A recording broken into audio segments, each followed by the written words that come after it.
দেখুন ভিউয়ার্স, অনেক বড় একটি জেলিফিশ এসেছে আমাদের এই টলে। তো জাল উঠানোর পরে এই জেলিফিশটা একটু দেখাই আপনাদেরকে আমি। আসলে এই জেলিফিশের ভিতরে যে কতগুলো মাছ আছে, আর এই জেলিফিশটা কিন্তু অনেক হার্ড। দেখতে আপনাদের কাছে খুব নরম মনে হলেও এটা কিন্তু অনেক হার্ড। এই যে এখানে অনেক শক্ত। ওই বাপরে বাপ, আমি একটু আপনাদেরকে নিয়ে দেখাই। এই যে দেখেন ভিউয়ার্স, একদম কাচের মতো চকচক করতেছে। তো এই জেলিফিশের ভিতরে দেখেন কতগুলো মাছ।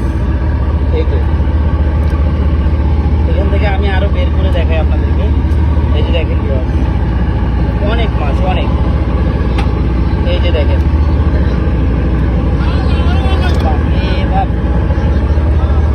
কি অবস্থা দেখছেন?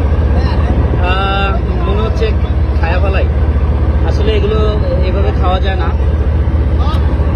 এই জেলিফিশ কিন্তু খাওয়া যায়, আমি যতটুকু শুনেছি যে চীন, জাপান, কোরিয়া এই সকল দেশে জেলিফিশ খায়, কিন্তু আমাদের বাংলাদেশে তো আর খায় না।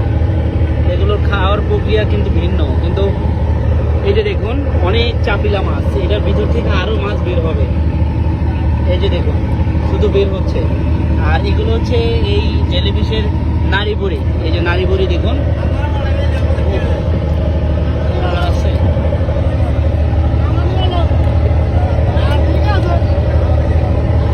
বাইরে বাই, অনেক ওয়েট। আপনাদের কাছে দেখতে এটা হালকা মনে হলো, এটা কিন্তু অনেক ওয়েট। এই যে দেখেন, তো এই জেলিফিশ ভাই, এই আনোয়ার, এইটা আলগে ভালো। জেলিফিশ সহজে মরে না। বাইরে ভাই, বাইরে ভাই, আস্তে আস্তে আস্তে আস্তে আস্তে সিরা দেখিস। এখন এটার অবস্থাটা কি হয়েছে? যাক, একদম টুকরা টুকরো হয়ে গেছে। সিরে গেছে।